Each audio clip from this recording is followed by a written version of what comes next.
Kanimangalam Kovilakam. Rafi, Ajmal Khan and Abhikrish on club of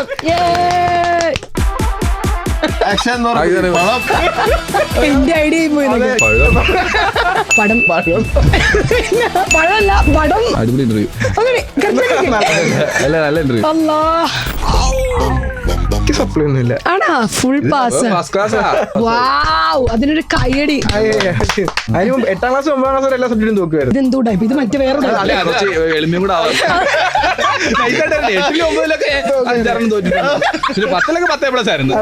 9ാം class ഒരു തോറ്റിട്ട് 10 full A+ കിട്ടിയത്.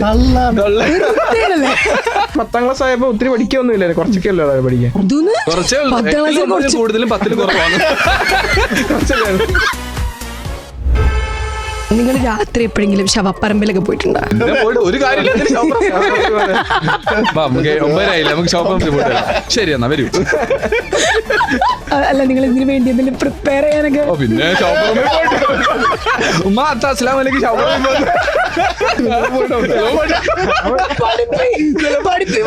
ചിലവ് പറയാനില്ല, ഭാഷ പറഞ്ഞു ഷോപ്പറമ്പ് പോയിട്ട് വന്ന് വേണം നോക്കണം എന്താ അവസ്ഥയെന്ന്. എന്റെ അമ്മയ്ക്കൊക്കെ എന്ത് പറയണോ? അമ്മേന്റെ സിനിമ, അമ്മയുണ്ട് സിനിമയില്. അത് സർപ്രൈസ് പറഞ്ഞിട്ട് പറഞ്ഞേക്കണ. ഞാൻ ഗസ് ചെയ്യട്ടെ, പ്രേതം. അമ്മ വെള്ളസാരി കൊടുത്ത് ഒരു കണ്ടന്റായില്ലേ?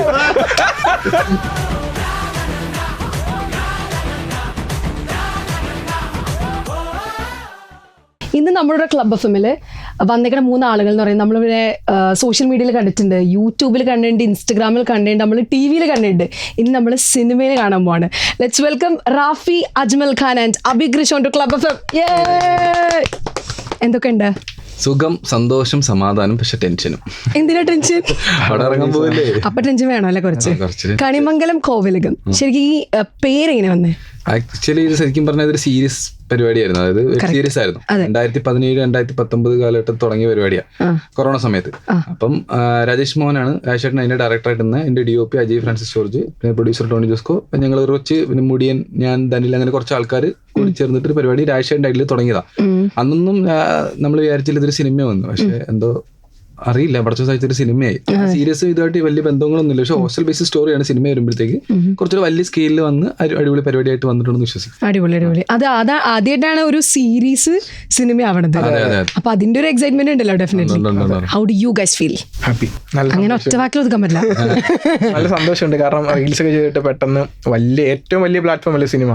സിനിമയിലേക്ക് എത്തിപ്പെടാനും പറ്റി, അത് നല്ല റോൾ ചെയ്യാനും പറ്റി, നല്ല ടീമിന്റെ കൂടെ വർക്ക് ചെയ്യാനും പറ്റി. അതിന് ദൈവത്തോടും രാജേഷേട്ടനോടും പിന്നെ എല്ലാവരോടും നന്ദിയുണ്ട്. പിന്നെ ഇവരെ കൂടെ ചെയ്യാൻ പറ്റി. എന്തുണ്ടെങ്കിലും റാഫിക്കൊക്കെ ഹെൽപ്പ് ചെയ്യായിരുന്നു. അങ്ങനെ അടിപൊളിയായിരുന്നു. അജ്മൽ, ഇവരുടെ ഒരുപാട് കൊല്ലത്തെ സ്വപ്നത്തിലാണ് നമ്മളൊക്കെ നിൽക്കുന്നത്. അപ്പോ എന്തായാലും ഇത് അടിപൊളിയാവുന്നതാണ്. കാരണം വെച്ചാൽ അവർ അത്രയും ഹാർഡ് വർക്ക് ചെയ്തിട്ടുണ്ട്, നമ്മളും ചെയ്തിട്ടുണ്ട്. എല്ലാവരും ഇത് കണ്ട് സപ്പോർട്ട് ചെയ്യണമെന്നാണ്. ഈ പറഞ്ഞ റീൽസ് ഒക്കെ ചെയ്ത് അല്ലെങ്കിൽ ചെറിയ ചെറിയ പരിപാടികളൊക്കെ ചെയ്ത് പതുക്കെ നമ്മളെ സിനിമയിലേക്ക് വന്ന ആൾക്കാരാണ്. ശരിക്കും ഡ്രീം സിനിമയായിരുന്നോ അഭികൃഷിന്റെ? എന്റെ ഡ്രീം, ഞാൻ എത്തിപ്പെട്ടാണ് ഇതിലോട്ട്. ഞാൻ ഇങ്ങനെ പഠിച്ചെല്ലാം കഴിഞ്ഞിട്ട് ജോലിക്ക് വേണ്ടി നോക്കി, ജോലി കിട്ടാൻ വന്നപ്പോഴാണ് ഇനി റീൽസ് ചെയ്യാം അങ്ങനെ ഒരു ഇത് വന്നേ. അങ്ങനെയാണ്. അപ്പൊ അങ്ങനെ വന്നപ്പോ നമ്മുടെ ഒരു മേഖലയിൽ കയറുമ്പോ ആ മേഖല ടോപ്പ് എത്തണമെന്നാണല്ലോ നമ്മൾ ആഗ്രഹിക്കുന്നത്. സിനിമ ആഗ്രഹിച്ചു. പിന്നെ ഇപ്പൊ ഇവിടെ വന്നിരിക്കും. അജ്മലുടെയും ഡ്രീം സിനിമയിൽ വരണം, സിനിമയിൽ അഭിനയിക്കണം എന്നൊക്കെ തന്നെയായിരുന്നു സംഭവം. എല്ലാവരുടെയും പോലെ തന്നെ എനിക്കും അങ്ങനെ ആഗ്രഹം ഉണ്ടായിരുന്നു, പക്ഷെ എനിക്കൊരു കോൺഫിഡൻസ് ഉണ്ടായിരുന്നില്ല. പക്ഷെ അങ്ങനെ ഒരു ഓപ്പർച്യൂണിറ്റി ഇവനാണ് എന്നെ ആദ്യം വിളിക്കണത്. നന്ദി. പറയല്ല. ഞാൻ വിളിച്ചു, അജിക്കടുത്ത് പറഞ്ഞു, അജിക്ക ഇന്നത്തെ പരിപാടി ഉണ്ട്, പോടാ സിനിമ. അയ്യോ, ഞാൻ ഇങ്ങനെ സിനിമയിൽ കുഴപ്പമില്ല, നല്ല പരിപാടിയാണ്, കഥയൊക്കെ കേട്ട് നമ്മുടെ കണിമംഗലം കോവിലം വെബ് സീരീസ് ആക്കുവാണ്. അപ്പം നിങ്ങൾ അതിനകത്ത് ഒരു ചൂസ് ചെയ്തിട്ടുണ്ട് ചോദിച്ചു. ഞങ്ങൾ നേരത്തെ കണക്ഷൻ ഉണ്ടായിരുന്നു. അപ്പം അതിനു മുമ്പ് ഞാൻ ഈ പുള്ളിയുടെ ഫോട്ടോ ആണ് ഫസ്റ്റ് ഫേസ്ബുക്കിൽ ഇട്ടിരുന്നത്. ഞാനൊരു ഫാൻ ബോയ് ആയിരുന്നു പണ്ട്. അപ്പം പുള്ളി സിനിമ വരുമ്പോൾ എനിക്ക് ഭയങ്കര സന്തോഷം. അജ്മൽ ഖാനുണ്ട്. ഓക്കെ, പുള്ളിക്ക് അന്നേരം ഒരു മടിയായിരുന്നു, കാരണം ഒരു കോൺഫിഡൻസ് കുറവില്ലായ്മ ഉണ്ട്. കാരണം അഭിനയിച്ചിട്ടില്ലല്ലോ. പുള്ളി ആകെപ്പാടെ ചെയ്യുന്ന സ്ലോ മോഷൻ നടക്കുന്നതും ഫോട്ടോ പോസ്റ്റ് ചെയ്യുന്ന പരിപാടിയൊക്കെ ഉള്ളായിരുന്നു. അങ്ങനെ രാജേട്ടനായിട്ട് കണക്ട് ആയി. രാജേട്ട അവർ സംസാരിച്ചപ്പോൾ അജുക്ക പറഞ്ഞു, ഇങ്ങനെ രാജേട്ടാ എന്നെ പോലെ എനിക്ക് അഭിനയിക്കാന്ന് അറിയില്ലട്ടാ, ഒന്ന് നോക്കി. അത് പുള്ളി പറഞ്ഞു, ഒന്നും പേടിക്കണ്ട, ധൈര്യമായിട്ട് പോരെ എന്ന് പറഞ്ഞു. പുള്ളി വന്നു, ഇതിനകത്ത് നല്ല കലക്കം പരിപാടിയൊക്കെ പിടിച്ചു വെച്ചിട്ടുണ്ട്. നല്ലൊരു എക്സ്പീരിയൻസ് ആയിരുന്നു. കാരണം നമുക്ക് ലേൺ ചെയ്യാൻ പറ്റി ഒരുപാട് കാര്യങ്ങൾ. കാരണം ഞാനൊരു എന്റെ കംഫർട്ട് സോണിൽ ഇരുന്ന് കഴിഞ്ഞാൽ എനിക്ക് അത് നടക്കില്ലായിരുന്നു. ഇതിലേക്ക് ഇറങ്ങി തിരിച്ചപ്പോഴാണ് എനിക്ക് മനസ്സിലായി ഇത്രയും ടഫ് ആയിരുന്നു അല്ലേ, ഇനി എനിക്ക് ഒരുപാട് ഇമ്പ്രൂവ് ചെയ്യാണ്ടെന്നുള്ള സംഭവം മനസ്സിലായി. ഓക്കെ. ആൻഡ് ഈ ഒരു സിനിമയെ പറ്റി പറയുകയാണെങ്കിൽ കമന്റ്സ് ഒക്കെ വന്നേക്കുന്നത് നിങ്ങൾ ഓൾറെഡി വായിച്ചിട്ടുണ്ടാവും. ട്രെയിലർ കണ്ടപ്പോൾ നമുക്ക് ഫീൽ ചെയ്തൊരു സംഭവമാണ് അടികപ്പേരെ കൂട്ടമണിനെ പോലെ ഇരിക്കുന്നത്. അതല്ല, എല്ലാവരും അത് പറയുന്നുണ്ട്, അടികപ്പേരെ കൂട്ടമണി പോലെ ഇരിക്കുന്നു. പക്ഷേ രണ്ടും രണ്ട് ഒരു വ്യത്യസ്ത ഒരു ജോണർ, അത് ഹൊറർ ഹോസ്റ്റൽ സെയിം ജോണർ പരിപാടി, പക്ഷെ എന്നാലും കഥപരമായിട്ട് ഒരുപാട് വ്യത്യാസങ്ങളുണ്ട് ഇതിനകത്ത്. ഒരു കുറച്ച് ട്വിസ്റ്റുകളും പരിപാടികളും ഫൈറ്റുകളും ഒക്കെ ആയിട്ട് വേറൊരു ട്രാക്കിലാണ് ചേട്ടൻ ഇത് ട്രീറ്റ് ചെയ്ത് വെച്ചിരിക്കണേ. അതെന്താന്ന് സിനിമ റിലീസ് ആകുമ്പോൾ അറിയാൻ പറ്റും. സീരിയസ് ആയിട്ട് അങ്ങനെ കണക്ഷൻ ഇല്ല, സീരിയസ് ആയിട്ട് ഒരു കണക്ഷനും ഇല്ല. ഇതൊരു 2 മണിക്കൂർ 10 മിനിറ്റിനകത്ത് നിൽക്കുന്ന ഒരു നല്ലൊരു എന്റർടൈനിങ് സിനിമ എന്നുള്ള പരിപാടിയേ ഉള്ളൂ. ഇതിൽ തന്നെ ഒരു ഡയലോഗാണ്, നമ്മൾ ഈ കോളേജിന്റെ ഹീറോ പൊളിക്കും. ശരിക്കും നിങ്ങൾ നിങ്ങളുടെ കോളേജിലെ ഹീറോസ് ആയിട്ട് ഒരു പൊളിച്ചായിരുന്നോ? ഞാൻ വിളിച്ചായിരുന്നു. കഥകൾ പറ, അതിന് പെട്ടെന്ന് ഓർമ്മ ഒരു കഥ പറയാൻ പറ്റത്തില്ല. ആ കഥ ഇവിടെ പറഞ്ഞ ഉള്ളവരെയും കൂടെ പിന്നെ വാൺപോൾ അടിച്ചു പോകും. അയ്യോ, എന്നാലും ഒരെണ്ണം ചെറുത്. അങ്ങനൊന്നുമില്ല, എല്ലാരും കോളേജ്, ഞാൻ പഠിച്ച കോളേജ് എന്റെ നാട്ടിലുള്ള വിഷമൂർ കോളേജ് മാവേലിക്കരയായിരുന്നു. ബികോം ആയിരുന്നു പഠിച്ചത്.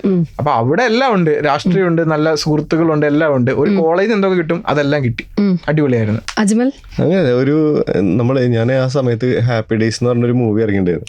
അത് കണ്ടിട്ടാ പോയിട്ട് കോളേജിൽ ചേർന്നത്. എഞ്ചിനീയറിംഗ് കൊടുത്ത് മെക്കാനിക്കൽ കൊടുത്ത് അവിടെ പോയി ചേർന്ന് എന്റെ ക്ലാസ്സിലാണെങ്കിൽ ഫുള്ള് ആമ്പിള്ളേർ മാത്രം.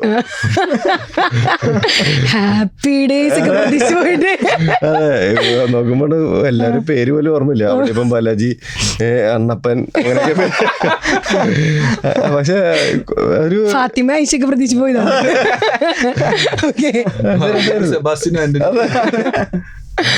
അങ്ങനെ. പക്ഷെ കോളേജ് കുറച്ച് ഫസ്റ്റ് ഇയർ കഴിഞ്ഞപ്പോഴത്തേക്കും ഞാൻ ഈ ഫേസ്ബുക്ക് സ്റ്റാർട്ട് ചെയ്ത് സെറ്റായി വന്നു. പക്ഷെ തമിഴന്മാർക്ക് കോളേജിൽ പഠിക്കുന്ന അവർക്ക് തന്നെ നമ്മളോടൊരു ദേഷ്യം വരും. എന്നടാ പണിർക്ക് എന്നൊക്കെ പറഞ്ഞിട്ട് ഇടിക്കാനൊക്കെ വരും. എന്തിനാ അത്? അവർക്ക് കുശുമ്പ്. വീഡിയോ കിട്ടി കഴിഞ്ഞപ്പോ പിന്നെ അവരൊക്കെ ആയിട്ട് എല്ലാവരുടെ കമ്പനി കോളേജ് മൊത്തം ഒരു വിലസ് വരസി. അതെ. ഓക്കെ. റാഫിയാണെങ്കിൽ എനിക്കങ്ങനെ പ്രത്യേകിച്ചൊന്നുമില്ല, നമുക്ക് ഹൈറ്റും കൊണ്ടായോണ്ടേ ഇപ്പൊ പിള്ളേരൊക്കെ വിചാരിക്കും ഇയാൾ ഭയങ്കര കിടിലമാണ്, ഒരു ഇടിക്കും നല്ല ഇടിക്കും, കണ്ണൊക്കെ ഇങ്ങനെ ഭയങ്കര ഉണ്ട കണ്ണ. അപ്പൊ ഞാൻ നടക്കുമ്പോഴൊക്കെ ഉരുട്ടിയൊക്കെ നടക്കും. പണ്ടേ വെറുതെ നിന്നാലും ഞാൻ കുറെ എക്സ്പ്രഷനൊക്കെ ഇടും ഇങ്ങനെ അനങ്ങാതൊക്കെ. അപ്പൊ കണ്ണൊക്കെ ഉരുട്ടി ഇങ്ങനെ നല്ല ഹൈറ്റ് അല്ലേ, ഹൈറ്റൊക്കെ ഇങ്ങനെ നല്ല നീളത്തിൽ നടക്കും. വോളിബോൾ പ്ലെയർ കൂടെ ആയിരുന്നു. അപ്പൊ ഈ കളിക്കുമ്പോൾ നല്ല ബെൻഡ് ചെയ്ത് കളിക്കുന്നത് നല്ല വിരിഞ്ഞ് നടക്കും. ഇവരായിരിക്കും ഭയങ്കര കിടിലോ, അടുത്ത് പോകണ്ട. ഞാൻ വെറും ഒരു പൊട്ടനായിരുന്നു. ഞാൻ യോഭാവി അടങ്ങണ സൈഡിൽ പോയി ഇരുന്നിട്ട് എൻ്റെ ഒരു കൂട്ടുകാരുണ്ട്, ജുബിൻ ബേബി, സുമേഷ് എന്ന് പറഞ്ഞ 2 പേരാണ്. 3 സെയിം ഹൈറ്റാ, ഞങ്ങൾ സെയിം ബാഗ്, സെയിം ചെരുപ്പ്, അങ്ങനെ ട്രാക്ക് പിടിച്ച ആൾക്കാരാണ്. അപ്പം ഇവരോട് നടക്കുമ്പോൾ അതിനകത്ത് 2 പേരും ഭയങ്കര ദേഷ്യം. സുമേഷിന് ഭയങ്കര ഇച്ചിരി ദേഷ്യമൊക്കെ ഉള്ള ആളാണ്, കലിപ്പാണ്. അവൻ്റെ കൂടെ നടക്കുമ്പോൾ ആൾക്കാർ ഇരിക്കുന്ന അമ്മമാരൊക്കെ ഭയങ്കര ടീമാണ്. അതെ, ആദ്യം അടിവെട്ടുമ്പോൾ ഓടുന്നത് ഞാൻ തന്നെ. എനിക്ക് ഭയങ്കര പേടിയുള്ള ആളാ. ഇപ്പോഴും അങ്ങനെയൊക്കെ തന്നെ, വലിയ മാറ്റമൊന്നുമില്ല. വെറുതെ പോയിട്ട് സൗണ്ട് ഉണ്ടാക്കിയ സൈഡിൽ കൂടെ പേടിച്ചു കൊടുക്കും. അത് ശരി. അങ്ങനത്തെ ഒരു പ്രശ്നമുണ്ട്. ഓക്കെ, ഇനി ഞാൻ നെക്സ്റ്റ് ക്വസ്റ്റ്യൻ ചോദിക്കാണ്, എത്ര സപ്ലൈ ഉണ്ടായിരുന്നു കോളേജിൽ? ഞാൻ ജയിച്ചിട്ടില്ല, എപ്പോഴും തോന്നി. എനിക്ക് പോളിടെക്നിക് കിട്ടിയിട്ടില്ല. അത് ശരി. ഓക്കെ, ഒരു സപ്ലൈ എത്ര എഴുതി എടുക്കണമെന്ന് വിചാരിച്ചു. എഴുതിയെടുക്കണമെന്ന് വിചാരിച്ചു. എൻ്റെ ആഗ്രഹം എന്ന് വെച്ചാൽ പോളിടെക്നിക്ക് പഠിച്ചിറങ്ങി ഒന്ന് ഗൾഫിൽ പോകണം, ഒരു കല്യാണമൊക്കെ കഴിക്കണം, കുടുംബമായിട്ടൊക്കെ ജീവിക്കണമെന്ന്, വളരെ സാധാരണക്കാരനായിട്ട് ജീവിക്കണമെന്ന് ആഗ്രഹിച്ചു. അപ്പോഴാണ് ഈ കൊറോണ വന്നപ്പോഴാണ് ഈ ടിക്ടോക്കിലോട്ട് ഇറങ്ങിപ്പെട്ടത്. അപ്പോഴും നമ്മൾ അറിയുന്നില്ല നമ്മൾ ആൾക്കാർ തിരിച്ചറിയുന്നുണ്ടെന്നൊക്കെ. അപ്പം ഈ ഒരു ട്രെയിൻ യാത്രയിൽ യാദൃശ്ചികമായിട്ടാണ് നമുക്ക് മനസ്സിലാവുന്നത് നമ്മളിങ്ങനെ ആൾക്കാർ തിരിച്ചറിയുന്നുണ്ട്. ഇതിൽ റാഫിഡിക്ക് ചക്കപ്പഴത്തിലെ സോറി ടിക്ടോക്ക് ചെയ്യുന്ന ആളല്ലേ എന്നൊക്കെ ചോദിച്ചു. ഞാൻ പറഞ്ഞ അതെ അതെന്ന് പറഞ്ഞു. അപ്പൊ അവർ വരുന്നൊരു വേറൊരു ടൈപ്പ് ഓഫ് സ്നേഹം നമ്മളിപ്പോ ആരും കാണുന്നില്ലല്ലോ. അവർ നല്ല സ്നേഹത്തിൽ വിചാരിച്ചു അടിപൊളി കൊള്ളാലോ പരിപാടി. അപ്പൊ എന്റെ കൂട്ടുകാരനെ പറഞ്ഞു, അവന്റെ പേര് വിനീത് കണ്ണൻ. അപ്പം ഇവൻ പറഞ്ഞ കളി നമുക്കൊരു കാര്യം ചെയ്യാം, ഒന്ന് ട്രാക്ക് മാറ്റി, ഇപ്പം 30 സെക്കൻഡ് അന്നത്തെ കണ്ടന്റ് അപ്പം മാറ്റി പിടിച്ചിട്ട് ഒരു 45 സെക്കൻഡ് ആക്കിയിട്ട് അതിനകത്ത് കുറച്ചുകൂടെ എന്താ പറയുക ഈ ട്വിസ്റ്റും പരിപാടിയൊക്കെ വെച്ചൊന്ന് പരിപാടി പിടിച്ചു വെക്കാന്ന് പറഞ്ഞു. അങ്ങനെ നമ്മൾ കുറച്ച് പ്രിപ്പയർഡ് ആയിട്ട് ചെയ്ത് അങ്ങനെ ചെയ്തപ്പോൾ സമയത്ത് എനിക്ക് ചക്കപ്പഴം കിട്ടി, പിന്നെ ട്രാക്ക് മാറി, പിന്നെ ഒരു സിനിമയൊക്കെ കിട്ടി. ഞാൻ എന്തൊക്കെയോ അങ്ങ് ആയിപ്പോയി. എവിടെ ഒന്നും അറിയാതാണ് ഈ ഫീൽഡിൽ വന്നത്. പിന്നെയാണ് ഇതിനെപ്പറ്റി എല്ലാം അറിയുന്നത്. പിന്നെ ഇതെനിക്ക് എല്ലാം തന്നു തുടങ്ങി. പിന്നെ ഞാൻ ഇഷ്ടപ്പെട്ടു തുടങ്ങി. അങ്ങനെ ഈ സിനിമ ഇവിടെ ഭാഗമായി നിങ്ങളുടെ മുമ്പിൽ വന്നിരിക്കുന്നു. അജ്മൽ? ഒരുപാട് എണ്ണാൻ പറ്റില്ല. കോമഡി എന്താ വെച്ചാലേ ഒരുപാട് സപ്ലി കിട്ടി നമ്മള് ആ സമയത്ത് എനിക്ക് കാനഡയിൽ പോകാൻ ഭയങ്കര ഇഷ്ടമാണ്. അങ്ങനെ കാനഡയിൽ പോവാണെങ്കിൽ ഇവിടെ സാന്റ മോണിക്ക എന്ന് പറഞ്ഞൊരു കമ്പനി ഉണ്ട്, അവിടെ പോയിട്ട് നമ്മൾ അപ്ലൈ ചെയ്യണം. അങ്ങോട്ട് പോകാനായിട്ട്. അപ്പോൾ സപ്ലൈ എണ്ണി നോക്കുമ്പോൾ അവർ പറഞ്ഞു വെച്ചാൽ ഫസ്റ്റ് ഇയറിൽ ഒരു സബ്ജക്റ്റിൽ കിട്ടിയ അത് ഏത് കൊല്ല പാസ് ഔട്ടാണ്. ഇപ്പൊ ഫോർ എക്സാമ്പിൾ ഫസ്റ്റ് ഇയറിലെ സബ്ജക്റ്റ് ഞാൻ 6th സെമ്മിലെ പാസ് ഔട്ട് ആണെന്ന് വെച്ചാൽ 6 അരിയറായിട്ട് അവർ കൂട്ടുക. അങ്ങനെ കാൽക്കുലേറ്റ് ചെയ്ത് നോക്കുമ്പോൾ 80, 85, 86 ഞാനപ്പോ ഇത് കേട്ടു. അറിയാത്ത പോലെ ഇരുന്നു കൂട്ടാ. കാനഡ ക്യാൻസൽ ചെയ്തു. പരിപാടി ഇല്ല എനിക്ക്. ആഗ്രഹം വേണ്ട 11 ഉണ്ടെങ്കിലേ പോകാൻ പറ്റുള്ളൂ പറഞ്ഞു. അത് നോക്കിയപ്പോ അപ്പൊ എന്റെ കൂട്ടുകാരനെ വിളിച്ച് ആൽബി എന്ന് പറഞ്ഞിട്ടുണ്ട്. ഞാനും അവനൊക്കെ നമ്മളെല്ലാത്തിലും പൊട്ടല. അവന്റെ ചേച്ചിനായിട്ട് പോയത് അവിടെ. അങ്ങനെ ചേച്ചിനായിട്ട് പോയിട്ട് അവിടെ നിന്ന് സംസാരിക്കുമ്പോ ഇത് എടുക്കണ ചേച്ചി ഉണ്ടല്ലോ, പേപ്പറും പേനൊക്കെ എടുത്തിട്ട് എഴുതി തുടങ്ങി. അവന് 120 പക്ഷെ കോമഡി വെച്ചാൽ അവന് തൃശ്ശൂരാണ്, കറക്റ്റ് ഇരിഞ്ഞാലക്കുടക്കാരൻ. അവൻ നല്ല നസ്രാണി പ്രാഞ്ചേട്ടൻ. കറക്റ്റ് ഇപ്പൊ ന്യൂസിലാൻഡിൽ പോയി അവനെ അവിടെ വീടെടുത്ത് അവിടെ സെറ്റിലായി. ഓ അത് ശരി. അഭികൃഷാണെങ്കിലോ എനിക്ക് സപ്ലൈ ഒന്നും ഇല്ല. ആണാ ഫുൾ പാസ്. 6-7 മില്യൺ 8 മില്യൺ ഒക്കെ അതെല്ലേ കണ്ടിട്ടില്ലല്ലേ? സ്വന്തം ചാനൽ കിടപ്പുണ്ട്. ഞാൻ കണ്ടിട്ടുണ്ട്, പെട്ടെന്ന് ഓർത്തില്ല. എനിക്ക് സപ്ലൈ ഒന്നുമില്ല ബൈ ദ വേ. നമ്മളധികം മൈൻഡ് ചെയ്യാറില്ല. അതെ, ഞാൻ മറ്റേ ക്ലാസ് ഇരിക്കത്തില്ല, ട്യൂഷന് പോയി. അത് ശരി. അതെ, ഞാൻ ബികോം പഠിച്ചപ്പോഴും ക്ലാസ് ഇരിക്കത്തില്ല, ഞാൻ ട്യൂഷന് പോകും അതെല്ലാം പഠിക്കാന്. അപ്പൊ പിന്നെ അലമ്പാല ക്ലാസ്സില്. ഡിഗ്രി പഠിക്കുമ്പോൾ ട്യൂഷനോ? അതവൻ കോളേജിലും പോയി പഠിക്കും. അത് മുഴുക്കുന്നില്ല. ഞാൻ ട്യൂഷനൊന്നും പോയി. ഞാൻ ബികോം ഫിനാൻസ് ആയിരുന്നു. അപ്പൊ ഡിഗ്രി ട്യൂഷൻ എടുക്കുന്നുണ്ട്. പിന്നെ ബുദ്ധിയുള്ള അങ്ങനെയാണ്. അപ്പൊ ക്ലാസ്സിൽ കയറണ്ട. അതല്ല, നേരെ ഓപ്പോസിറ്റ്. ബുദ്ധിയുള്ളവർക്ക് ട്യൂഷനൊന്നും പോകേണ്ട ആവശ്യമില്ല. എന്തോ നല്ല കണക്കുള്ള സബ്ജക്ട് എടുത്ത് പഠിച്ചു നോക്ക്. നല്ല ആള് പഠിപ്പിക്കണം. ശരിക്കും പറയാൻ പഠിക്കേണ്ട ആവശ്യമൊന്നുമില്ല. ഡിഗ്രിക്ക് ട്യൂഷൻ എന്താ പറയാ, പഠിപ്പിക്കുന്നത് മുഴുക്കുന്നില്ലേ? കുറച്ചുകൂടെ പോരാ, അവര് പഠിപ്പിച്ച് അക്കൗണ്ടിങ് ഭയങ്കര പാടായിരുന്നു. അപ്പൊ ഞാൻ ക്ലാസ് ഇരിക്കത്തില്ലല്ലോ, പിന്നെ ട്യൂഷൻ പോയി പഠിക്കുന്നത്. നല്ലൊരു സാറുണ്ടായിരുന്നു, നല്ല പഠിച്ചു. MBA ഫസ്റ്റ് ക്ലാസ്, നല്ല മാർക്കോടെ. അതിനൊരു കയ്യടി. അതിന് മുമ്പേ തോക്കുമായിരുന്നു അല്ലേ? അതിന് മുമ്പ് 8ാം ക്ലാസ് 9ാം ക്ലാസ് വരെ എല്ലാ സബ്ജക്റ്റും തോക്കുമായിരുന്നു. ഇതെന്തോ ടൈപ്പ്, ഇത് മറ്റേ വേറെ കുറച്ച് എളിമയും കൂടെ ആവാം. 8ലും 9ലൊക്കെ 5-6 തോറ്റിട്ടുണ്ട്. 10ലൊക്കെ 10+ ആയിരുന്നു. 10 മാറി കല്ല. എനിക്കതിന്റെ കണക്കൊന്നും അറിയണം. 9ാം ക്ലാസ് വരെ തോറ്റിട്ട് 10ലെങ്ങനെ ഫുൾ A+ കിട്ടിയത് അങ്ങനല്ല ഞാൻ പറയാം. അതായത് 9ാം ക്ലാസ്സിലെ ഒരു ഇതുവരെ ഞാൻ വലിയ പഠിത്തമൊന്നുമില്ലായിരുന്നു. ക്രിക്കറ്റ് കളിയായിരുന്നു. അപ്പൊ ക്രിക്കറ്റ് കളിക്കാൻ വിട്ടപ്പോ അക്കാഡമി പോയായിരുന്നു. അപ്പൊ അമ്മ ക്രിക്കറ്റ് കളിക്കാൻ വേണമെങ്കിൽ പഠിക്കണമെന്ന് പറഞ്ഞു. അപ്പൊ അങ്ങനെ പഠിക്കാൻ തുടങ്ങി. പിന്നെ 10ാം ക്ലാസ് ആയപ്പോഴത്തേക്കും ഞങ്ങളുടെ നാട്ടിൽ ഒരു ട്യൂഷൻ സെന്റർ വന്നു ആദ്യമായിട്ട്. വിദ്യാനികേതൻ എന്നാ പേര്. അവിടുത്തെ ടീച്ചർമാരെല്ലാം സൂപ്പറായിട്ട് പഠിപ്പിക്കും, നന്നായിട്ട് പഠിപ്പിക്കാൻ തുടങ്ങി. അപ്പൊ അവിടെ ചെന്നപ്പോഴത്തേക്കും നമുക്ക് മനസ്സിലാവാൻ തുടങ്ങി. പിന്നെ 10ാം ക്ലാസ് ആയപ്പോ ഒത്തിരി പഠിക്കൊന്നും ഇല്ലായിരുന്നു, കുറച്ചൊക്കെ അല്ലേ പഠിക്കാൻ. അങ്ങനെ കൂടുതലും 10ൽ കുറവാണ്. അതാണ് 9ൽ തോറ്റ് 10ൽ ജയിച്ചത്. പ്ലസ് വളരെ കുറവാ, ഫുൾ A+ ഉള്ളൂ. അല്ല, ഫുൾ A+ 5A+ വരെ. അയ്യോ, അത് നമ്മൾ ഫുൾ A+ ആയിട്ട് കൂട്ടും. 5A+ വരെ. അവിടെ എളിമ, അവിടെ എളിമ. ഫുൾ A+ ഒന്നും എനിക്കില്ല കേട്ടോ. എനിക്ക് ഒരെണ്ണം ഇല്ല. ഒരെണ്ണം ബാക്കി C+ B ഒക്കെ കിട്ടി. അല്ലോ, ഓക്കെ. അതുപോലെ നിങ്ങൾ രാത്രി എപ്പോഴെങ്കിലും ശവപ്പറമ്പിലൊക്കെ പോയിട്ടുണ്ടോ? എന്റെ വീടിന്റെ ഫ്രണ്ട് പള്ളിയാ. പട്ടി ഓടിയിടുന്ന ഞാൻ പോവാറില്ല. ഇവന് അങ്ങനത്തെ പ്രശ്നമുണ്ട്. പട്ടി വരിട്ടാ പോവില്ല. ആണാ? ഈ പടത്തിന്റെ കുറെ പട്ടി ഉണ്ടല്ലോ. റിയലായിട്ട് വന്നിട്ടുണ്ട്. അതൊക്കെ റിയൽ പട്ടി. റിയലായിട്ട് വന്ന് ഇത് ഷൂട്ടിങ്ങിന് സമയത്തോ? റിയലായിട്ട് ചെയ്ത സാധനം. അത് നമ്മള് ശരിക്കും പേടിച്ചാ. എന്താ കഥ? എന്താ പറ. കഥ അല്ല, പടത്തിന് കഥയല്ല, ഈ സംഭവിച്ച ആ ഒരു സിറ്റുവേഷനകത്ത് അതിന്റെ ഒരു ആവശ്യകത ഉണ്ടായിരുന്നു. അപ്പം ഇത് ശരിക്കും റിയൽ ആയിട്ട് കാണുമല്ലേ നമ്മൾ. അത് റിയൽ ആയിട്ട് നമ്മുടെ ഫ്രണ്ടിൽ നിന്ന് ഇങ്ങനെ കുറയ്ക്കുക. അതും അല്ല ആചാനും പേടിയോ. അത് നല്ല കുര വരയ്ക്കുന്നത് നമ്മളിത് ഞെട്ടുന്നു, വിട്ടു നിൽക്കുക. അപ്പൊ അത് കടിക്കൂ ഇല്ലെന്ന് നമുക്കറിയില്ലല്ലോ. ഇങ്ങനെ വെച്ചാ കുരയ്ക്കും, എന്തോ വേറെ കാണിച്ചാൽ പോയി കടിക്കും. ട്രെയിനറോടുണ്ട്, അങ്ങനെയൊക്കെ ചെയ്യും. എന്നാലും നമുക്ക് പേടി പുറത്ത് കാണിച്ചില്ലെങ്കിൽ ഉള്ളിന്റെ ഉള്ളിൽ ഒരു ചെറിയ പേടിയാണ്. അല്ല വേറെ അതിനു മുമ്പ് ആള് പറയാ, അതിനു മുമ്പ് ഏതോ സിനിമ ചെയ്തിട്ട് അയാള് ഹോസ്പിറ്റലിലായിരുന്നു. ഇതാണ് ആദ്യം നമ്മളോട് പറഞ്ഞത്. അപ്പോഴാ ശരിയാണ് ആ കടിയൊക്കെ കൊണ്ടുവന്നത് കയറി കണ്ടാലേ പേടിയും. എന്നിട്ട് പറഞ്ഞില്ല രാത്രി ഷോപ്പറമ്പിൽ പോയ കഥ. അത് പറയാം. നമ്മൾ ഈ സിനിമയുടെ ലൊക്കേഷനിൽ അല്ലാതെ ഞങ്ങള് പോയിട്ടില്ല, ആ പരിസരത്തോടും പോയില്ല. എന്തിനാ പോയിട്ട് ഒരു കാര്യമില്ല. നമുക്ക് 9 നമുക്ക് ഷോപ്പറമ്പിൽ പോയിട്ട് ശരി എന്നാ വരൂ. സോറി, അല്ല നിങ്ങൾ ഇതിനു വേണ്ടി എന്തെങ്കിലും പ്രിപ്പയർ ചെയ്യാനൊക്കെ? പിന്നെ ഷോപ്പറമ്പിൽ പോയിട്ട് ഉമ്മ അസ്സലാമു അലൈക്കും ഷോപ്പറമ്പിൽ പോയിട്ട് പ്രിപ്പയർ ചെയ്യാന്ന്.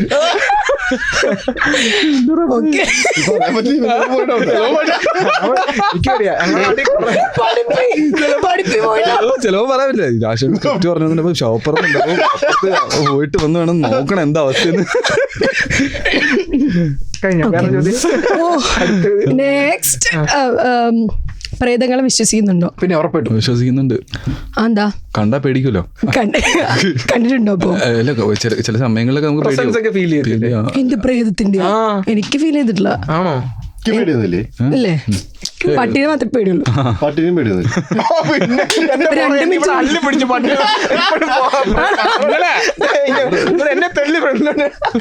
അതുപോലെ ഈ പടത്തിന് ഏറ്റവും വലിയ ഒരു പ്ലസ് എന്താന്ന് വെച്ചാൽ, ഈ നമ്മളെല്ലാവരും കൂടുതൽ വാച്ച് ചെയ്യാനായിട്ട് എക്സൈറ്റഡ് ആയ കാരണം എന്താണെന്ന് വെച്ചാൽ കുറേ കോണ്ടന്റ് ക്രിയേറ്റേഴ്സ് ആണ്. ഇൻസ്റ്റഗ്രാം മൊത്തം അതിലുണ്ടെന്നൊക്കെ കുറെ കമന്റ്സ് കണ്ടിട്ടാ. അപ്പൊ അത് എങ്ങനെയാണ് ഈ ഒരു ടീം സെറ്റ് ആയത്? അങ്ങനെ അതെല്ലാം ഡയറക്ടർ ചേട്ടന്റെ ഐഡിയ ആണ്. അപ്പൊ അവർക്കെല്ലാം ഓഡിഷൻസ് ഉണ്ടായിരുന്നു. ഇവരൊന്ന് ഓഡിഷൻ അറ്റൻഡ് ചെയ്തിട്ട് തന്നെയാണ് എല്ലാ ഇൻഫ്ലുവൻസേഴ്സ് അത്യാവശ്യം കുറെ പേര് കയറിയത്. അപ്പൊ ഇൻഫ്ലുവൻസേഴ്സ് എന്നുള്ള രീതി തന്നെയാണോ സ്റ്റാർട്ട് ചെയ്തത്? അല്ല ഓഡിഷൻ വെച്ചിട്ടുണ്ട്. അപ്പൊ ഇൻഫ്ലുവൻസേഴ്സ് ആയിട്ടുള്ളവർ വന്നു അവരുടെ പെർഫോം ചെയ്തു, അവർ സെലക്ട് ആയി, അവർ എല്ലാം നല്ല വൃത്തിയായിട്ട് ചെയ്ത് വെച്ചിട്ടുണ്ട്. കാരണം ഇപ്പോഴത്തെ ഇൻഫ്ലുവൻസേഴ്സിന് എല്ലാവർക്കും കഴിവുള്ളവരെല്ലാവരും കഷ്ടപ്പെട്ട് സ്ട്രഗിൾ ചെയ്ത് കയറി വന്നവരാണ്. അവർക്കൊക്കെ ലക്ഷ്യം സിനിമയാണ്. അപ്പൊ അതെല്ലാം അവർക്ക് ഈ സിനിമ ഹിറ്റാകുമ്പോൾ എല്ലാവർക്കും ഒരു ബ്രേക്ക് കിട്ടണമെന്ന് തന്നെയാണ് ഞാൻ ആഗ്രഹിക്കുന്നത്. അത് എന്തായാലും കിട്ടുമായിരിക്കും. ഇൻഷാല്ലാ നോക്കാം നമുക്ക്. എല്ലാവരും അടിപൊളിയായിരിക്കും, അടിപൊളിയായിട്ട് ചെയ്തിട്ടുണ്ട് എല്ലാവരും.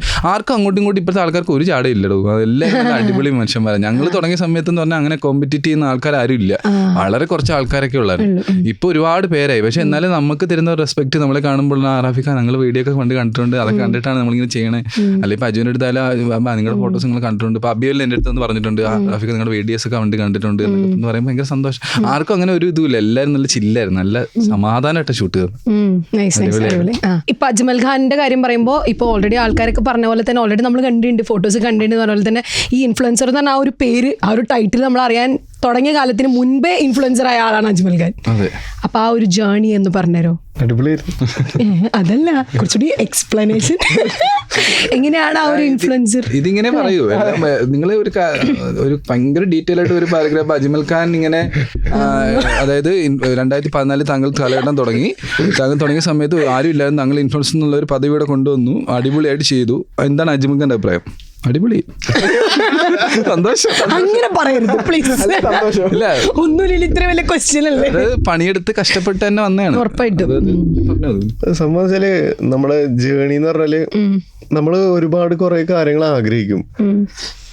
ചില സമയത്ത് നമ്മളത് പാളിപ്പോവും. പക്ഷെ പാളിപ്പോയി കഴിഞ്ഞാലും നമ്മളെ കൊണ്ട് എത്തിക്കുന്ന ഒരു സ്ഥലമുണ്ട്. ഞാൻ എപ്പോഴും വിശ്വസിക്കുന്നത്, നമ്മളെ ഒരു ഇപ്പൊ എനിക്ക് കിട്ടാത്ത കുറെ സാധനങ്ങൾ ഞാൻ അതിനെ കുറിച്ച് മൈൻഡ് ചെയ്യുന്നില്ല. എനിക്ക് കിട്ടിയ സാധനങ്ങൾ കുറിച്ച് ആലോചിച്ച് എപ്പോഴും ഗ്രേറ്റ്ഫുൾ ആണ്. ഇപ്പൊ ഈ മൂവിയിൽ കിട്ടുമ്പോൾ പോലും എനിക്ക് ആഗ്രഹം ഉണ്ടായിരുന്നു, എനിക്ക് ഒരു മൂവി ചെയ്യണം. പണ്ടെന്ന് വെച്ചാൽ ഒരു കോൺഫിഡൻസ് ഉണ്ടായിരുന്നില്ല. അപ്പോ ഇതൊക്കെ കൊണ്ട് തന്നത് ഈ സോഷ്യൽ മീഡിയയിൽ പണ്ട് ആ ക്രിഞ്ച് ഫോട്ടോസ് ഇട്ട കാരണം മാത്രമാണ്. ഇപ്പൊ നോക്കുമ്പോ ക്രിഞ്ചാണെന്ന് തോന്നുന്നുണ്ട്? എനിക്ക് തോന്നാറില്ല. കാരണം വെച്ചാൽ ഇന്ന അങ്ങനെ ആക്കിയത്. അന്നത്തെ കാലത്ത് ഫോട്ടോ പോലും ആരും എടുക്കില്ല. അന്ന് ക്രിഞ്ച് എന്താന്ന് പോലും അറിയില്ല. അപ്പത്തെ സമയത്ത് ഇതൊക്കെ ചെയ്യണ വലിയ കാര്യം തന്നെ ഉണ്ടാ അല്ലെ? ഇപ്പൊ തന്നെ കുറെ പേർക്ക് പേടി മടിയൊക്കെ ഉണ്ട്. അപ്പൊ അപ്പത്തെ കാലത്ത് ഇത് ഒന്നും ഇല്ലാത്ത സമയത്ത് ചെയ്യാന്ന് പറഞ്ഞാലേ ന്യൂ ജനറേഷൻ പിള്ളേരോട് കൊടുക്കാൻ പറ്റിയൊരു ഉപദേശം എന്താന്ന് നോക്കിയാണെങ്കിൽ എന്ത് കൊടുക്കും? നമ്മുടെ ഒരു ഏജ് ഉണ്ടല്ലോ, ഒരു 20 മുതൽ 30 വരെ പോകുന്ന ഏജ്, അത് ഭയങ്കര ബ്യൂട്ടിഫുൾ ആണ്. ആ സമയത്ത് നമ്മളെ പിടിച്ചു കഴിഞ്ഞിട്ടുണ്ടെങ്കിൽ നമുക്ക് 30s കഴിഞ്ഞിട്ടുണ്ടെങ്കിൽ സമാധാനം ജീവിക്കാൻ പറ്റും. 20 മുതൽ 30 വരെ നമ്മൾ ചില്ല് ചെയ്തിട്ട് നമ്മൾ ഒരുപാട് സമയം കുറെ ആവശ്യമില്ലാത്ത കാര്യങ്ങൾക്ക് വേണ്ടി കളയും. ഇനി എനിക്ക് ഉണ്ടായിട്ടുള്ള കാര്യമാണ് പറയണേ. അത് എനിക്ക് മിസ്സായി. അതായത് ഞാൻ അവിടെ കറക്റ്റായിട്ട് ചെയ്തിരുന്നെങ്കിൽ എനിക്ക് 30s കഴിഞ്ഞാൽ എനിക്ക് പൊളിയാക്കായിരുന്നു. അപ്പോൾ 20 മുതൽ 30 വരെ നമുക്ക് എല്ലാവരും ഉണ്ടാവും, എല്ലാം ചെയ്യാൻ പറ്റും, നമുക്ക് റെസ്ട്രിക്ഷൻസ് ഇല്ല, നമുക്ക് എന്തും ചെയ്യാം. പക്ഷെ അത് മനസ്സിലാവുന്ന സമയം വരുമ്പോൾ 30 കഴിയുമ്പോഴാണ് മനസ്സിലാവുക, നമ്മൾ ഒറ്റപ്പെടും. അപ്പോഴാണ് മനസ്സിലാവുക. അപ്പൊ മര്യാദയ്ക്ക് ആദ്യമേ ചെയ്തു തുടങ്ങി കഴിഞ്ഞാൽ നിങ്ങൾ രക്ഷപ്പെടും. 32 ഗുളിക കഴിച്ചു തുടങ്ങും, തലമുടി കൊഴിച്ച്. പക്ഷെ എനിക്ക് തോന്നുന്നു ഇപ്പോഴേ 20s തൊട്ടേ കുറെ പേർക്ക് അങ്ങനത്തെ ലൈക്ക് ഒരു 25 തൊട്ടേ കുറെ പേര് ഗുളിക കഴിക്കുന്നുണ്ട്.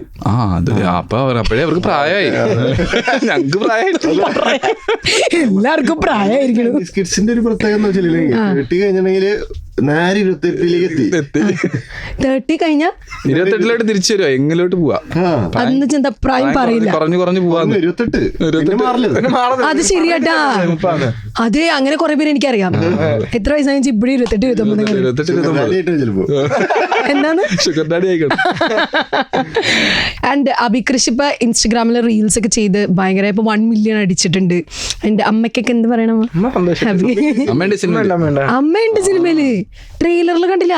അത് സർപ്രൈസാ, സർപ്രൈസ് പറഞ്ഞിട്ട് പറഞ്ഞേക്കണ. എന്ത് സർപ്രൈസ്? അതൊരു സർപ്രൈസ്, അതൊരു സർപ്രൈസ്. എന്നാ ഞാൻ ഗസ് ചെയ്യട്ടെ, പ്രേതം.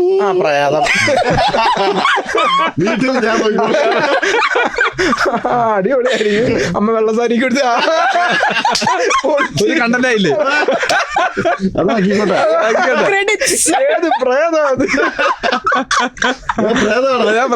ആണോ? അതെങ്ങനെ ചെയ്ത്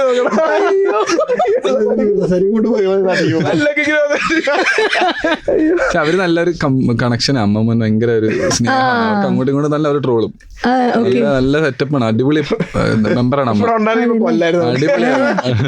വിളിച്ചിട്ട് വരായിരുന്നു. അടിപൊളി മെമ്പർ അമ്മ, അടിപൊളിയാ, നല്ല കമ്പനി, നല്ല സ്നേഹവും, ഭയങ്കര ആ റീൽ ചെയ്ത് കണക്കല്ല, നേരിട്ടാണ് വേറൊരു നല്ല രസമായിട്ട് അടിപൊളിയാ. എങ്ങനെ അമ്മേനെ കൺവിൻസ് ചെയ്യേണ്ട വന്നായിരുന്നു റീൽ ചെയ്യാൻ? അമ്മ സത്യം പറഞ്ഞാൽ ആദ്യമേ കുറച്ച് പാട് വിട്ടു. പിന്നെ അമ്മമാരുടെ സ്വഭാവം അറിയാലേ, വെളിലോട്ട് ഇറങ്ങുമ്പോ 10 പേര് നല്ലതെന്ന് പറഞ്ഞു കഴിഞ്ഞിട്ട് ആ ട്രാക്കിലോട്ട് വന്ന് പിന്നെ ഓക്കെ ഇവിടെ പോയാലും എങ്ങനെ സന്തോഷമായി. പിന്നെ എല്ലാരും മറ്റേ ഇപ്പൊ ഞാൻ പറഞ്ഞു, ഇപ്പൊ മറ്റേ ഹലോ ഹോസ്പിറ്റലിൽ വിളിക്കണേ, ഹലോ VSM ആണോ, ഒരു നമ്പർ കാണുമായിരുന്നു, ഞാൻ റീൽസ് ഒക്കെ ചെയ്യുന്ന അമ്മ അറിയത്തില്ല. അങ്ങനെയൊക്കെ എനിക്ക് ഭയങ്കര സന്തോഷമുണ്ട്. കാരണം ഇടയ്ക്ക് ക്യൂ നിൽക്കേണ്ടി ഒന്നും വരത്തില്ല ആശുപത്രി പോകുമ്പോഴൊക്കെ. അതുപോലെ എവിടെ ഇപ്പം എക്സാമ്പിൾ VSMലൊക്കെ ചെന്ന് കഴിഞ്ഞാൽ അവിടെ ഞങ്ങൾ പോകുന്ന ആശുപത്രിയാണ്, ഭയങ്കര തിരക്കാണ് അവിടെ ചെന്ന് കഴിയുമ്പോൾ അമ്മയൊക്കെ ഉണ്ടെങ്കിൽ അമ്മയ്ക്ക് എപ്പോഴും വയ്യ, ഇവര് കാണുമ്പോഴേ ഫുൾ ടൈം വയ്യ. അപ്പം കാണുമ്പോഴേ ചേച്ചി വയ്യ കയറിപ്പോ ആളുകൾക്കായാലും കുഴപ്പമില്ല. ആ ഒരു ഇതായി അതിന്റെ പ്രയോറിറ്റി കിട്ടുന്നുണ്ടെന്നല്ല, സ്നേഹമുണ്ട് എല്ലാവർക്കും. നമ്പർ ഒന്നും കിട്ടില്ലെങ്കിൽ ഞാൻ ആരാന്നറിയാം, മോക്ക് മനസ്സിലായില്ലേ? എന്നിട്ട് താഴെ വന്ന് കമന്റ് ചെയ്ത്, ഇടയ്ക്ക് വേറെ ആശുപത്രി കല്ലിശ്ശേരിയില്ല, അപ്പൊ കല്ലിശ്ശേരി പോയപ്പോ ഞാൻ വ്ളോഗ് ചെയ്തായിരുന്നു. അപ്പൊ താഴെ കമന്റ് ചെയ്ത്, ചേച്ചി എന്ത് ആവശ്യമുള്ള എന്നെ വിളിച്ചാൽ മതി, അമ്മ അടിയിൽ അമ്മയുടെ നമ്പർ മോനെ ഇതിനൊന്ന് വിളിക്കാം, പനിയുണ്ട് അടിപൊളി. അമ്മയുടെ കമന്റ് സെക്ഷൻ ഒക്കെ ഇടില്ല. അയ്യോ, ഇനിയുള്ള കാലഘട്ടത്തിൽ സോഷ്യൽ മീഡിയ ത്രൂ ഫണ്ട് ഉണ്ടാക്കാന്ന് പറയുന്നത് എത്രത്തോളം പോസിബിൾ ആണെന്നാണ് നിങ്ങൾക്ക് തോന്നുന്നത് ആസ് കോണ്ടന്റ് ക്രിയേറ്റേഴ്സ്? ഫണ്ട് ഉണ്ടാക്കുന്നതോ? ഫണ്ട് എനിക്ക് അറിയില്ല, പണ്ടൊന്നും അങ്ങനെ കിട്ടില്ല. പണ്ട് സമയത്ത് ടിക്ടോക്ക് സമയത്ത് ഞങ്ങളൊരു ആഡ് ചെയ്യാൻ വിളിച്ചു, ഞങ്ങൾ പേടിച്ച് പോയില്ല, അവർ ഞങ്ങളെ വഞ്ചിക്കും, അവർ ഞങ്ങളെ പറ്റിക്കൂടാന്ന് കൂട്ടുകാർ പറഞ്ഞു തരുന്നേ എനിക്ക്, എടാ അങ്ങനെ പോരുത്, ഇനി അവർ പറ്റിക്കും, അവരെന്തോ ട്രാപ്പാണ്, ആടെന്ന് പറഞ്ഞാൽ ആദ്യമായിട്ട് വിളിക്കാം, പേടിച്ചു പോയി. അതൊന്നും അറിയില്ലായിരുന്നു സംഭവം. പിന്നെ ഒരു ട്രാക്ക് മാറി, ഒരു ഇത് മ്യൂസിക്കലി മാറി, ഇൻസ്റ്റാഗ്രാമൊക്കെ വന്ന് കുറച്ചുകൂടെ നമുക്ക് വിവരം വെച്ച് തുടങ്ങിയപ്പോഴാണ് നമുക്ക് ഈ പൈസയൊക്കെ പറഞ്ഞു മേടിക്കുന്നത്. ഇപ്പോഴത്തെ കാലഘട്ടം അറിയില്ല, കിട്ടുന്നവർ കിട്ടട്ടെ, കിട്ടാത്തവർ പിന്നെ ട്രൈ ചെയ്യട്ടെ, കിട്ടും, അടിപൊളിയാവട്ടെ.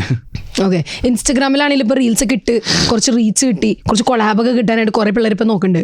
അവർക്ക് കൊടുക്കാൻ പറ്റിയ എന്തെങ്കിലും ഒരു അഡ്വൈസ് ഉണ്ട്? നല്ല പാടാ കാരണം ഒത്തിരി പേരുണ്ടല്ലോ. സംഭവത്തിൽ ഞാനും തുടങ്ങിയ സമയത്ത് അത്രയും പേരില്ല, ഒത്തിരി ഉണ്ടെങ്കിൽ പോലും ഒത്തിരി പേരില്ലായിരുന്നു. ഇപ്പൊ ഒത്തിരി ഉണ്ട്. അപ്പൊ പണ്ട് നമുക്കിപ്പോ ഒരു ഏജൻസി തന്ന വർക്ക് എന്ന് പറയുമ്പോൾ അത്യാവശ്യം റേറ്റ് ഒക്കെ തരും. ഇപ്പം അത്രയും റേറ്റ് തരാതെ തന്നെ ഈ വരുന്ന ഇൻഫ്ലുവൻസ് ശരിക്കും പറഞ്ഞാൽ കറക്റ്റ് പറഞ്ഞത്, അവനൊരു റേറ്റ് സമയത്ത് കിട്ടുന്നുണ്ടായിരുന്നു. പക്ഷെ ഇപ്പൊ ഒരുപാട് ആൾക്കാരായി, അപ്പൊ അവർക്ക് അവര് ഇവൻ മേടിച്ച റേറ്റിനെ കാട്ടി കുറവായിരിക്കും. അപ്പൊ അവര് ഓക്കെ, അവർക്ക് സാധനം പ്രൊഡക്റ്റ് എത്തിച്ചാൽ മതിയല്ലോ ആൾക്കാരിൽ. ശരിക്കും പറഞ്ഞു കഴിഞ്ഞാൽ നന്നായിട്ട് ആര് കണ്ടന്റ് ചെയ്താലും കുറച്ച് വ്യത്യസ്തമായിട്ടുള്ള, അതായത് വെറൈറ്റി കണ്ടന്റ് കൊടുക്കുക. ഒരു എല്ലാവരും സെയിം പാറ്റേണൊക്കെ പിടിച്ച് മാറ്റിയും കുഴച്ചൊക്കെ ഒരുപാട് പേര് ചെയ്യുന്നുണ്ട്. പൊളിച്ച് നല്ല പരിപാടികൾ കൊടുത്തു കഴിഞ്ഞാൽ ആൾക്കാർക്ക് ഇങ്ങനെ ത്രില്ലിംഗ് ആയിട്ടിരിക്കും. അപ്പോൾ അവരിങ്ങനെ ട്രെൻഡിങ് ആയിട്ട് നിൽക്കും. ഇപ്പൊ പിന്നെ കുറെ മറ്റേ സ്റ്റോറി ഒക്കെ ഉണ്ടാക്കിയിട്ട് ആ രീതിയിലാണല്ലോ കുറെ ട്രെൻഡ് മാറാതെ, ട്രെൻഡ് മാറുന്നതനുസരിച്ച് ട്രെൻഡിനകത്ത് പോയി കഴിഞ്ഞാൽ ചിലപ്പം ട്രെൻഡിനൊപ്പം സഞ്ചരിക്കാം, അവർക്ക് വരും. ട്രെൻഡിനൊപ്പം സഞ്ചരിച്ചില്ലെങ്കിലും ചെയ്യുന്നത് കണ്ടന്റ് വെറൈറ്റി ആയിരിക്കും. അങ്ങനെ പാറ്റേൺ മാത്രം കീപ്പ് അപ്പ് ചെയ്ത് പോവാതെ കുറച്ചുകൂടെ വ്യത്യസ്തമായിട്ട് കൊടുത്തു കഴിഞ്ഞാൽ, പിന്നെ നല്ല ബ്രാൻഡ് മാത്രം നോക്കി ചെയ്യുക. അപ്പൊ പിന്നെ നമ്മുടെ അക്കൗണ്ടിന് ഒരു പോസിറ്റീവ് ആവും. അപ്പൊ നല്ലത് ചെയ്യുന്നുള്ളു. അങ്ങനെ വരുന്നവരുണ്ട്. അതൊക്കെയാണ്. ഓക്കെ. ഈ റീൽസ് ഓരോ റീലും ചെയ്യണത് ഓരോ കോണ്ടന്റ്സും ഇങ്ങനെ ഓരോരോ സാഹചര്യത്തിൽ കിട്ടണേണോ അതോ പ്രിപ്പയർ ചെയ്യോ? നമ്മളെന്ത് ഇതൊക്കെ പറഞ്ഞില്ലല്ലോ. അമ്മയുടെ സാരി അത് നാളെ കണ്ടു. എനിക്ക് ക്രെഡിറ്റ്സ് തരണം, ഞാൻ അമ്മയ്ക്കൂല. എന്താണ് പേയ്മെന്റ് ഉണ്ട്. ഐഡിയ ഞാൻ പറഞ്ഞു കൊടുത്തിട്ട് പേയ്മെന്റ് യു ചീറ്റ്. ഇപ്പൊ നമ്മൾ സംസാരിക്കുമ്പോഴും പറയുന്നതൊക്കെ ഞാൻ നോട്ട് ചെയ്ത് വെക്കും. ഓ, മനസ്സിലാണ് കുറച്ചു നേരം സൈലന്റ് ആയിട്ടിരിക്കും. അല്ലാതെ മനസ്സിൽ കയറ്റും നമ്മൾ അതാണ് നോട്ട് ചെയ്തിട്ട്. നല്ല സംഭവമാണത്. പറ്റില്ലല്ലോ. നമ്മളിപ്പോ ആലോചിച്ച് ഇങ്ങനത്തെ ഒരു കോമഡിറ്റീനെ കഥ ഉണ്ടാക്കാം.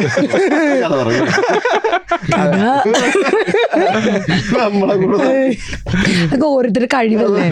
അതെ, നമുക്ക് അതിലത്ര ഇല്ലെങ്കിലും അഭികർഷിക്കുന്ന അത്ര ഉണ്ട്. അപ്പൊ നമുക്ക് വേറെ അത്ര ഉണ്ട്, മോഡലിംഗിൽ അത്ര നമുക്കില്ലല്ലോ. അല്ലേ നമ്മളൊക്കെ ഇമാജിനേഷൻ കഴിവ് കൂടുതലല്ലേ, എന്തൊക്കെ ആലോചിച്ച് കൂട്ടുന്നത്. അതുപോലെ ഈ ഒരു പെട്ടെന്നൊരു ഫ്ലാഷ് പോലെ ട്രെയിലറിൽ കണ്ട ഒരു ചെറിയ കോട്ടിംഗ് ആണ്, true friends are always together in spirit. അത് നോട്ട് ചെയ്തല്ലേ?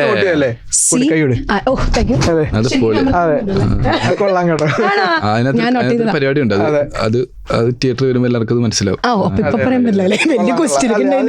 ശരിക്കും പറഞ്ഞാൽ ഇതിനകത്തൊരു ഫ്രണ്ട്ഷിപ്പിന്റെ കഥയുണ്ട്. ശരിക്കും നല്ലൊരു ഫ്രണ്ട്ഷിപ്പ് പരിപാടിയാണ്. ഒരു ബോണ്ടിങ് ഉണ്ട് ഇവര്, നമ്മൾ മൂന്നുപേരായാലും. അപ്പൊ അതിനിടയ്ക്ക് വരുന്ന കുറച്ച് പരിപാടികളാണ് ഈ പടം റോഡ് പോണത്. അത് ആ ഒരു കണക്ഷൻ, ആ ബോണ്ട് ഇപ്പോഴും ഉണ്ട്. നമ്മുടെ കൂടെ ഒറ്റക്കെട്ടായിട്ട് നിൽക്കുന്നുണ്ട് ഒരു സംഭവം. അതുപോലെ റിയൽ ലൈഫിൽ നിങ്ങളുടെ കൂടെ എപ്പോഴും ഉണ്ടാവും എന്ന് പറയാൻ പറ്റിയ ഇങ്ങനത്തെ ട്രൂ ഫ്രണ്ട്സ് ആരെല്ലാം ഉണ്ടാ ഈ ഇൻഡസ്ട്രിയിലുണ്ട്? അർജുൻ ചേട്ടൻ. അർജുൻ ഉണ്ട്.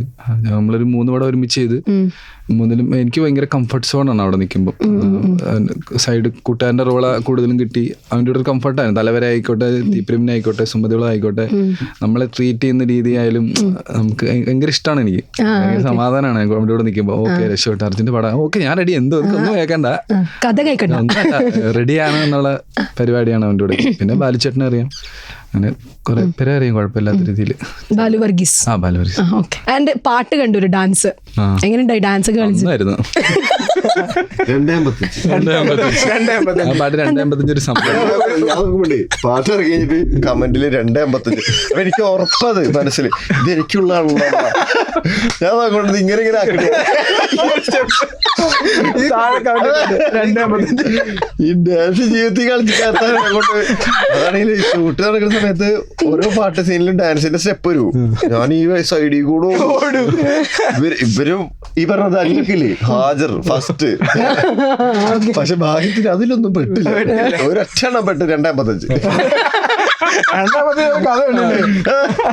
രണ്ടാമത്തിന് ആദ്യം നിന്നോണ്ട് ആദ്യമേ നിന്നോണ്ട് ഇങ്ങനെ നടക്കുന്നില്ല. അപ്പൊ ആ മാസ്റ്റർ ഒരു കാര്യം ചെയ്യാം, ഇരുന്നിട്ട് ചെയ്യാം. അപ്പൊ ഇരുന്നിട്ട് കേട്ട് അതും നടക്കുന്നില്ല. അവരുടെ പുള്ളി ഒരു കാര്യം ചെയ്യാം, ഈ ജിമ്മിൽ ഇങ്ങനെ പോട്ടെ, അവൻ കുഴപ്പമില്ലല്ലോ.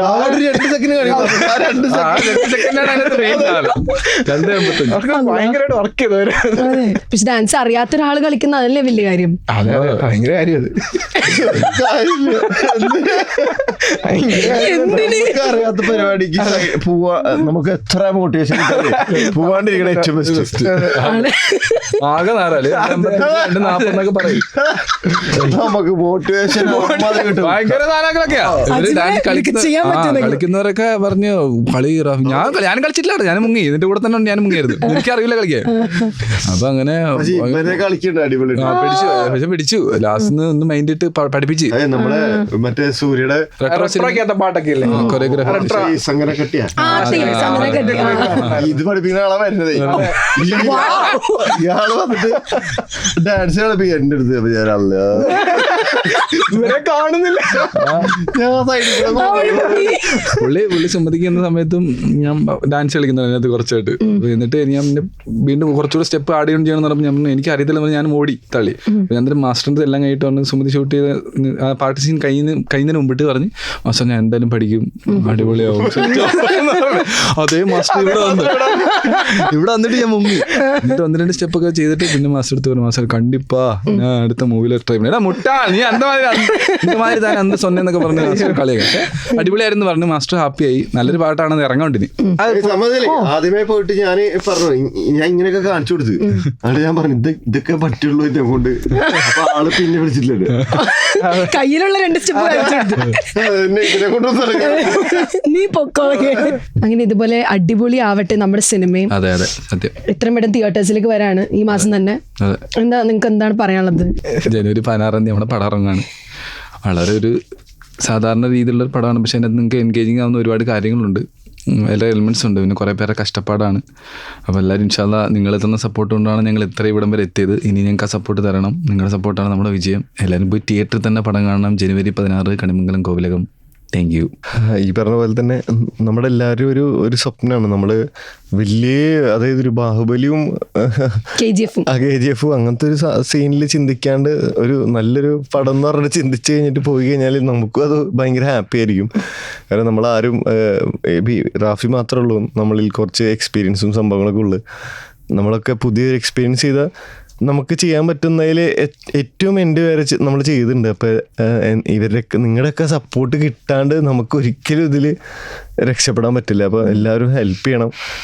16-ാം തീയതിയാണ് ഇത് ഇറങ്ങുന്നത്. Thank you.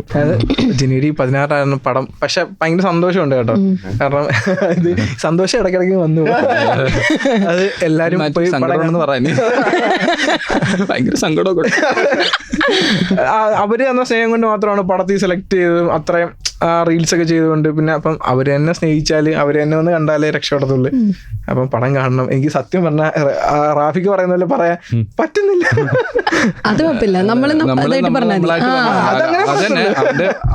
അതായത് അവന്റെ ആഗ്രഹം എന്ന് വെച്ചാൽ എങ്ങനെ ഒരു സിനിമയിൽ വരണമെന്നുള്ള ആഗ്രഹമായിരുന്നു. അത് പിന്നെ എന്താ നടന്നു. പിന്നെ അത് മാത്രമല്ല ത്രൂ ഔട്ട് ഒരു പരിപാടി കിട്ടാന്ന് പറഞ്ഞാൽ ഒരു തുടക്കക്കാരന് ഒരു സിനിമയിൽ ഇത്രയും വലിയൊരു പരിപാടി കിട്ടുമെന്ന് പറഞ്ഞാൽ ഭയങ്കര വലിയ അല്ലെ. എനിക്കൊക്കെ ഇട്ട് വളരെ ചെറിയ ചെറിയ റോളിൽ നിന്ന് കഷ്ടപ്പെട്ട് വന്ന് എങ്ങനെ പിടിച്ച് എല്ലാ പ്രൊഡക്ഷൻ കമ്പനികൾക്കൊക്കെ ചാൻസ് ചോദിച്ചു, ഓഡിഷൻസ് ഒക്കെ പോയി കഷ്ടപ്പെട്ട് അവസാനം അർജുൻ അശോകന്റെ തീപ്പൊരി പിന്നിൽ രാജേഷേട്ടൻ അവസരം തന്നു. അതിനുശേഷം സുമതിയിൽ ചെറിയൊരു വേഷം ചെയ്തു. പിന്നെ എനിക്കൊരു ബ്രേക്ക് എന്ന തലവരായിരുന്നു. ഒരു കഥാപാത്രം എന്ന രീതിയിൽ ആൾക്കാർ പ്രേക്ഷകർ സിനിമ കണ്ടിട്ട് കൊള്ളാം റാഫി തലവരെ പെർഫോമൻസ് അടിപൊളിയായിട്ടുണ്ടെന്ന് പറഞ്ഞു. അതുവരെ ചക്കപ്പലായിരുന്നു എല്ലാവരും പറഞ്ഞിരുന്നത്. പക്ഷെ പെർഫോമർ എന്ന രീതിയിൽ എനിക്ക് ബെറ്റർ ആക്കാൻ പറ്റിയത് അതിനകത്തായിരുന്നു. അതിന് അഖിലേട്ടന് നന്ദി പറയുന്നുണ്ട്, പിന്നെ അർജുന് നന്ദി. അതിൻ്റെ കൂടെ എല്ലാവരും അഭിനയിച്ച് എല്ലാവർക്കും നന്ദി. അതൊരു ഫാമിലി അടിപൊളി പരിപാടിയായിരുന്നു. അതിനുശേഷമാണ് ഞാൻ മനസ്സിലാക്കുന്നത് എനിക്ക് ഇനി ഓക്കെ ഇങ്ങനെയൊക്കെ പറ്റുമല്ലേ. അപ്പം അങ്ങനെയൊക്കെ കഷ്ടപ്പെട്ട് ചെയ്ത പടമാണ് കണിമംഗലം കോവിലകം. അത് 16-ാം തീയതി ഇറങ്ങുമ്പോൾ എന്താവും എന്നറിയില്ല, അത് നോക്കാം. ഒറ്റൊരു ചോദ്യം കൂടി. സിനിമയിലെ ഒരു ഡയലോഗ് ഉണ്ട്, അബിയുടെ എന്നാണ് എനിക്ക് തോന്നുന്നത്, സ്പീക്ക് അല്ലേ? പെട്ടെന്ന് നിങ്ങൾക്ക് ഓർമ്മ വരുന്ന ഈ ഒരു സിനിമയിൽ അല്ലെങ്കിൽ ആ ഒരു സെറ്റിൽ ഉണ്ടായിരുന്ന ഒരു ഊക്കത്ത് പിക്ക് ലാസ്റ്റ് വരത്തില്ല. ഒരു ഡയലോഗ് ഉണ്ട്. ഡയലോഗ് ഞാനിങ്ങനെ ഇവര് സംസാരിച്ചോണ്ടിരിക്കുമ്പോ ഇടയ്ക്ക് പഴം എന്ന് പറയണം. അതായത് സംഭവം ഇവര് ഡയലോഗ് സംസാരിക്കും. അപ്പം ഞാൻ അതിന്റെ ഇടയ്ക്ക് ഇവന്മാര് പറയുന്നത് എനിക്ക് ഇഷ്ടപ്പെടാനായിട്ട് പഴം ഇങ്ങനെ പറയണം. അപ്പൊ എന്റെ പടം എടുത്തു കഴിഞ്ഞാൽ അങ്ങനെ അതെടുത്തു കഴിഞ്ഞു. അപ്പൊ ഇവര് സംസാരിക്കും, ഞാൻ വേറെ എന്തോ ചിന്തിച്ചോണ്ടിരിക്കുക. അപ്പോഴത്തേക്ക് ഇവര് സംസാരിച്ച് പകുതി ആയപ്പോഴും ഞാൻ പഴം നേരം പറഞ്ഞു. അപ്പൊ എന്താണ് ഡയലോഗിൽ അങ്ങനെ ഇല്ലേ? ക്യാമറ എല്ലാം റെഡി. ഞാൻ ഒരു ഡയലോഗ് പറഞ്ഞു കഴിയുമ്പോഴേ പഴം എന്ന് പറയണ്ടേ, ഞാൻ തുടങ്ങിയപ്പോഴേ പഴം ഡയലോഗ് പറഞ്ഞ് ഞാൻ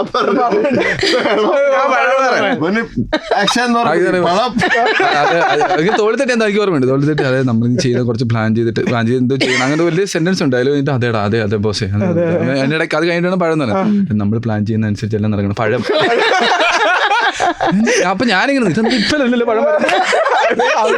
പഴം ഡയറക്ടർ ചേട്ടൻ ഇതാണല്ലോ സ്ക്രിപ്റ്റില് ഇതില്ല. കഷ്ടപ്പെട്ട് ആലോചിച്ച് സെറ്റ് പറഞ്ഞിട്ട് ഇവന്റെ രാജേഷന്റെ അടുത്ത് അങ്ങോട്ട് പോയി രാജേഷ് ഇതിരിക്കും എന്റെ വേറൊരു സാധനം ഞാൻ ഇവർ ഡയലോഗ് പറയുമ്പോൾ പഴം അത് ഈ മോഡുലേഷൻ പറയട്ടെ. അത് ഫാജയിലെടുത്ത് അടിപൊളി നീ പറഞ്ഞോ. ഞാൻ ഇങ്ങനെ എന്തെങ്കിലും ചെയ്ത് നീ ഇതിന് പറയും പഴം അതല്ല.